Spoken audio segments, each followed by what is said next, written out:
BBC Urdu کے programme سیربین میں خوش آمدید. ہمارے لندن اسٹوڈیو سے میں ہوں عالیہ ناز کی.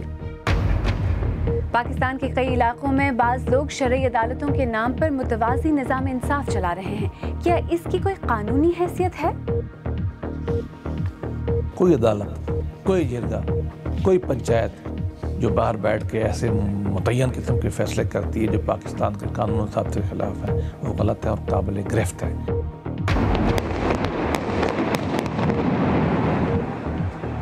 یونان میں حکومت کے اقتصادی اقدامات کے خلاف شدید احتجاج ہو رہا ہے، لیکن وزیر اعظم الیکسس سپراس نے ان اقدامات کا دفاع کیا ہے. اور دیکھیے گا کہ سائنسدانوں نے سمندر کے گہرے ترین حصوں کا جب جائزہ کیا تو وہاں کیا پایا.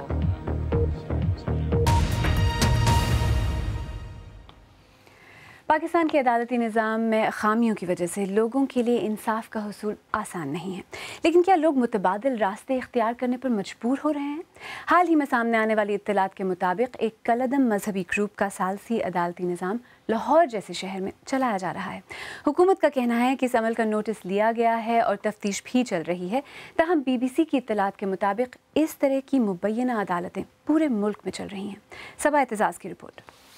کتنی مدت ہے یہ شادی کو؟ مفتی عبدالقوی مذہبی عالم ہیں، لیکن اس وقت وہ تفتیش کار بھی ہیں اور جج بھی. دو فریقین اور ان کے گواہوں کی موجودگی میں مقدمے کا فیصلہ سنایا جا رہا ہے. مفتی صاحب کی اسلامی عدالت ان سیشن ہے. بحیثیت ایک پاکستانی ہونے کے اور بحیثیت پاکستان کے قانون کو جانتے ہوئے میں اس کو ایک قانونی عدالت بھی کہہ سکتا ہوں. 17 سال کے اندر 3000 سے زیادہ کیسز وہ ہیں جن کے میں نے فیصلے کیے. 3 پیشوں کے اندر الحمدللہ ہم مقدمے کو سمیٹ دیتے ہیں. مفتی صاحب کے مطابق کیے گئے فیصلوں پر عمل درآمد کروانے کے لیے اپنے وسیع نیٹ ورک کی مدد لیتے ہیں، جس میں علاقوں کے یونین کونسلر اور دوسری بااثر شخصیات ہیں.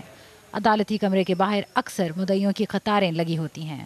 میں اسلامی کورٹ میں آیا مفتی صاحب کے پاس اپنا مسئلہ حل کرانے کے لیے. میں یہ چاہتا ہوں کہ میرا مسئلہ جلد سے جلد حل کیا جائے مفتی صاحب کے پاس. میں دوسری عدالت میں نہیں جانا چاہتا. جہاں ایک طرف قانونی ماہرین کا کہنا ہے کہ اس قسم کی ثالثی عدالتوں کی پاکستان کے آئین اور قانون میں کوئی گنجائش نہیں، وہاں وہ یہ بھی مانتے ہیں کہ ملک کے موجودہ عدالتی نظام میں انصاف کا حصول سست رفتار اور مہنگا ہے، جو کہ اکثر لوگوں کو متبادل راستے اختیار کرنے پر مجبور کر رہا ہے. قانونی ماہر کہتے ہیں کہ ریاست کے اختیارات انفرادی شخصیات یا اداروں میں منتقل ہونا خطرناک عمل ہے. کوئی بھی بندہ اٹھ کے اپنی عدالت بنا لے، اٹس ناٹ اکارڈنگ ٹو لا. آپ اس طرح اپنی پولیس بنا لیں، اپنا ہر کوئی جوڈیشری سسٹم اپنا کو بنا لے گا تو اس طرح ریاست نہیں چل سکتی. جماعت الدعوہ کے صدر دفتر میں لگا یہ بینر اس بات کی جانب اشارہ کرتا ہے کہ لاہور میں ایک متوازی عدالتی نظام کام کر رہا ہے.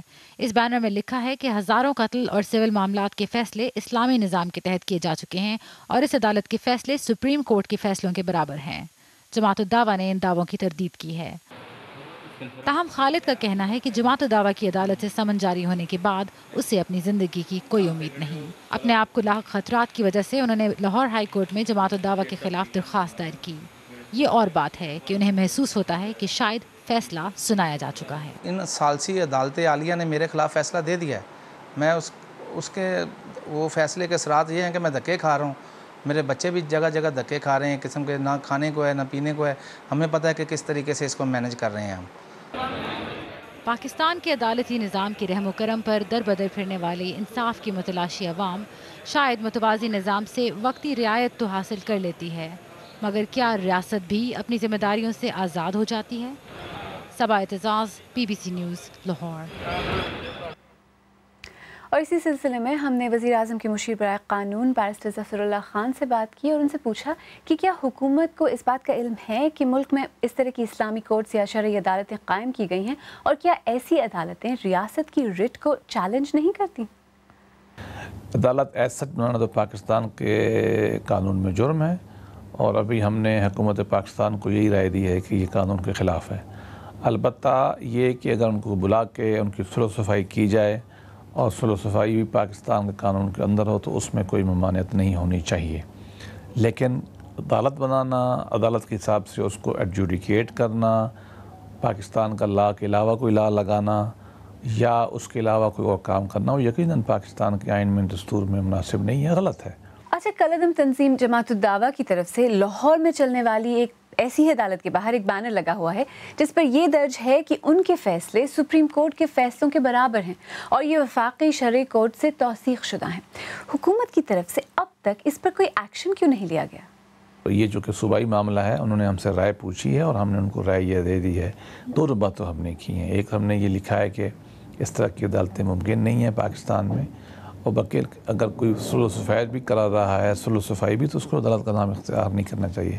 اینڈ سیکنڈلی، وہ تنظیمیں جو کسی بھی لحاظ سے ہمارے ملکی قانون میں یا بین الاقوامی ابلیگیشن کے تحت وہ کسی بھی انڈر سپرویژن ہے یا کسی اس کی واچ لسٹ پہ ہے یا شیڈول لسٹ پہ ہے، ان کے لیے تو ویسے ہی کام کرنا غیر قانونی ہے۔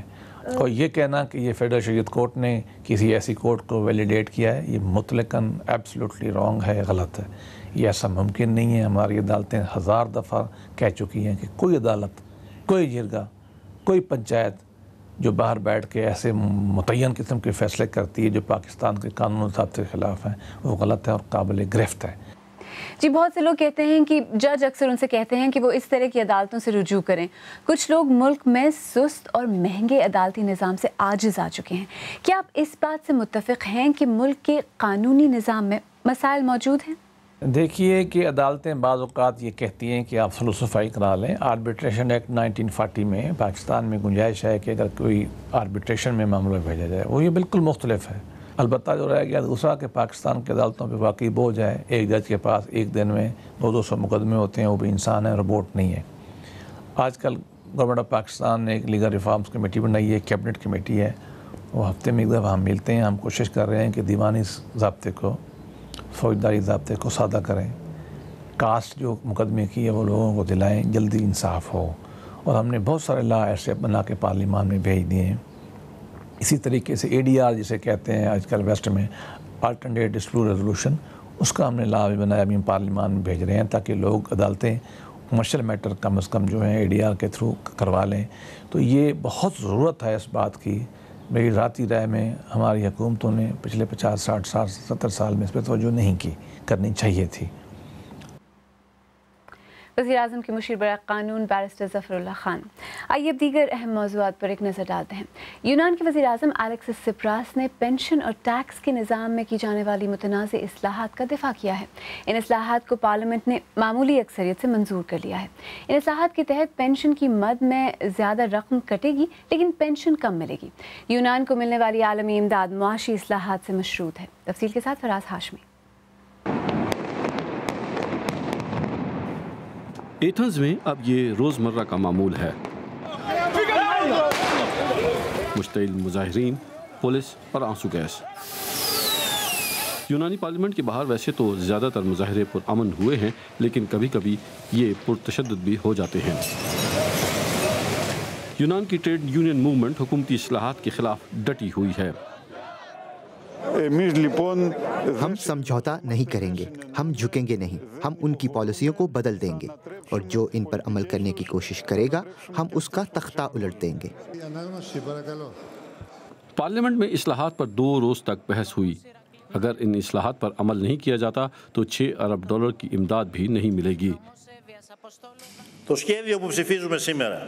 وزیر اعظم الیکس سپراس نے اپنی حکومت کا دفاع کرتے ہوئے کہا کہ اصلاحات میں غریبوں کا خیال رکھا گیا ہے اور یہ اصلاحات پینشن کا نظام تباہ ہونے سے بچا لیں گی۔ ان اصلاحات کو معمولی اکثریت سے پارلیمنٹ سے منظور کروا لیا گیا۔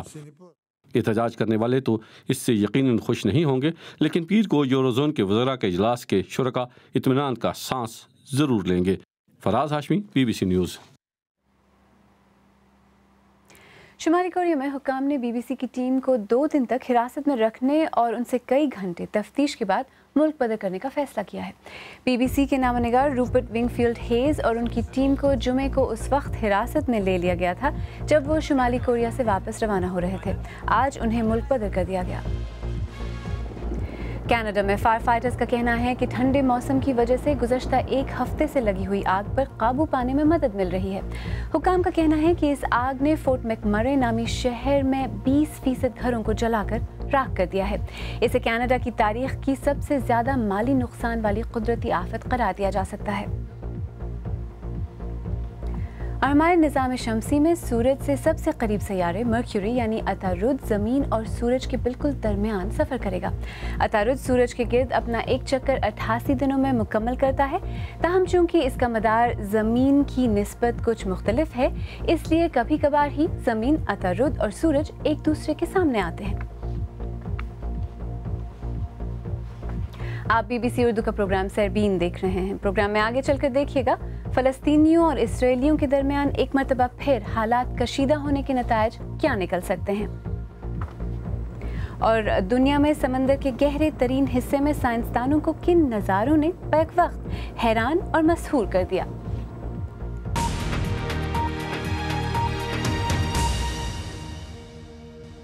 BBC اردو کے پروگرام سربین میں ایک بار پھر خوش آمدید۔ میں ہوں عالیہ ناز کی۔ 2 سال پہلے موسم گرما میں ہونے والی جنگ کے بعد اب ایک مرتبہ پھر غزہ اور اسرائیل کی سرحد پر حالات کشیدہ ہیں۔ اسرائیل ٹینکوں کا استعمال اور فضائی حملے بھی کر رہا ہے۔ غزہ سے جنگجو موٹر گولے داغ رہے ہیں۔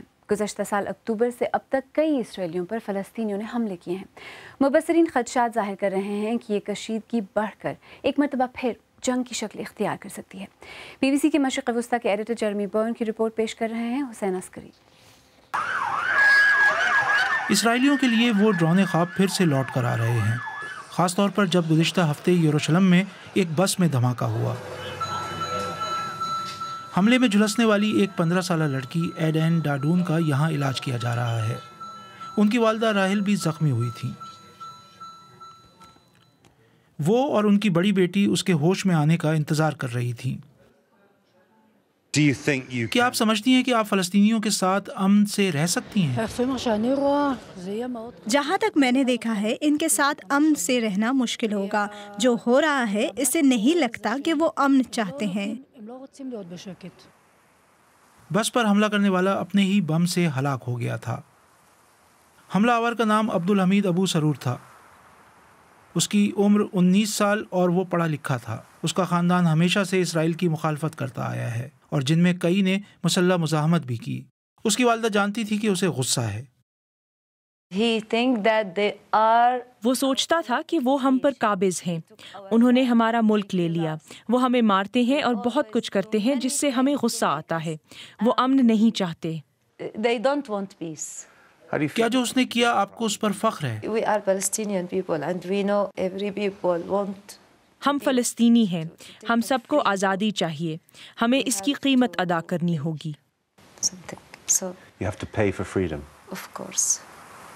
اسرائیل نے 1967 میں یروشلم پر قبضہ کر لیا تھا۔ فلسطینیوں کا کہنا ہے کہ ان کی جانب سے تشدد اسرائیل کے ظلم اور قبضے کا رد عمل ہے۔ اسرائیلی حکومت کہتی ہے کہ مسئلہ یہ ہے کہ فلسطینی اپنے بچوں کو نفرت کرنا سکھاتے ہیں۔ مستقبل کے لیے فکر والی بات یہ ہے کہ تشدد کے حالیہ واقعات اب معمول بن گئے ہیں۔ دیوار کے دونوں طرف ایک دوسرے کے لیے نفرت ہے۔ اب یہ دونوں کو طے کرنا ہوگا کہ یا تو مسلسل جنگ کی حالت میں رہیں یا پھر بات چیت کے ذریعے کسی معاہدے تک پہنچیں۔ جرمی باؤن کی رپورٹ۔ آئیے اب دیکھتے ہیں کہ bbcurdu.com پر کون سی خبروں میں زیادہ دلچسپی ہے۔ پاناما پیپرز کی پہلی قسط کے شائع ہونے والی تفصیلات کی بازگشت ابھی تھمی نہیں کہ دنیا اس کی دوسری قسط کی منتظر ہے، جو پاکستان کے معیاری وقت کے مطابق رات 11 بجے شائع ہوگی۔ اور وسعت اللہ خان کا کالم احتساب اب ہوا کہ جب ہوا بھی بہت پڑھا جا رہا ہے۔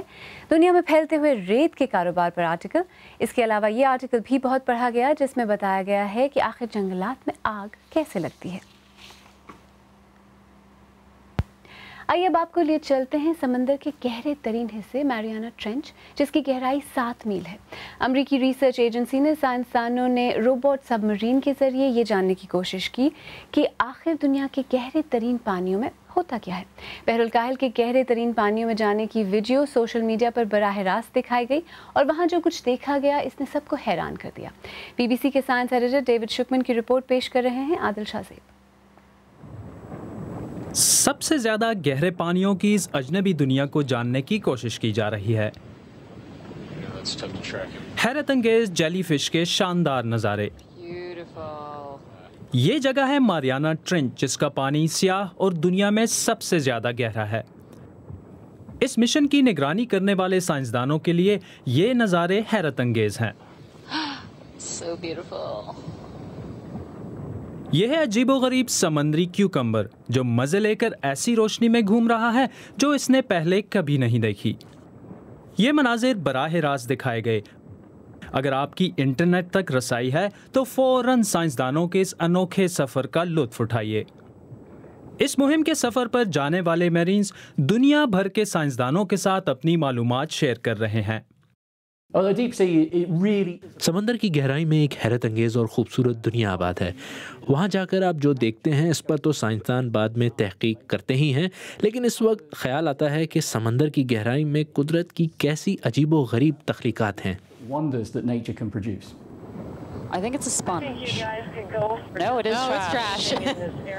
لیکن یہاں کچھ مناظر مایوس کن بھی ہیں۔ کوڑا اور کھانے پینے کے استعمال شدہ ڈبے پانی کے 7 میل اندر تک پہنچ گئے ہیں۔ یہ سب کچھ آبی حیات کے لیے انتہائی خطرناک ہیں۔ اور یہ ہے بھوت نما شارک۔ ابھی تک تو یہ کہا جاتا رہا ہے کہ انسان گہرے پانیوں کے مقابلے میں چاند کے بارے میں زیادہ معلومات رکھتا ہے، لیکن اس طرح کے آبی مشن مستقبل میں ہماری معلومات اور تصورات تک تبدیل کر دیں گے۔ ڈیوڈ شکمن کی رپورٹ۔ اگر آپ یہ رپورٹ یا آج کا پروگرام دوبارہ دیکھنا چاہیں تو ہمارے یوٹیوب چینل پر آئیے، پتہ ہے youtube.com/BBC اردو۔ اگر آپ ہمارا پروگرام موبائل پر دیکھتے ہیں تو ہم نے آپ کے لیے خصوصی موبائل پلے لسٹ بھی تیار کی ہے جو ہمارے یوٹیوب پیج پر موجود ہے۔ آخر میں آپ کو یاد دلاتے چلیں کہ آج سیربین کا اہم موضوع تھا پاکستان میں شرعی عدالتوں کے نام پر کام کرنے والی متوازی عدالتوں کا مسئلہ۔ حال ہی میں سامنے آنے والی اطلاعات کے مطابق ایک کالعدم مذہبی گروپ کا ثالثی عدالتی نظام لاہور جیسے شہر میں چلایا جا رہا ہے۔ حکومت کا کہنا ہے کہ اس عمل کا نوٹس لیا گیا ہے اور تفتیش بھی چل رہی ہے، تاہم BBC کی اطلاعات کے مطابق اس طرح کی مبینہ عدالتیں پورے ملک میں چل رہی ہیں۔ اگر آپ چاہیں تو مجھ سے اور ہماری ٹیم کے دیگر ساتھیوں سے ٹویٹر پر بھی رابطہ کر سکتے ہیں۔ میرا ٹویٹر ہینڈل ہے @عالیہ اس کے ساتھ ہی سیربین اختتام کو پہنچا۔ پروگرام میں پیش ہونے والے موضوعات پر اگر آپ اپنے خیالات کا اظہار کرنا چاہیں تو فیس بک پر ہمارا صفحہ حاضر ہے۔ آپ ہمارے ٹویٹر ہینڈل @BBC اردو کے ذریعے بھی ہم سے رابطہ کر سکتے ہیں۔ کل پھر حاضر ہوں گے، تب تک تازہ ترین خبروں، تبصروں، تجزیوں، تصاویر اور ویڈیوز کے لیے ہماری ویب سائٹ bbcurdu.com دیکھتے رہیے۔ عالیہ ناز کی کو اب اجازت دیجیے۔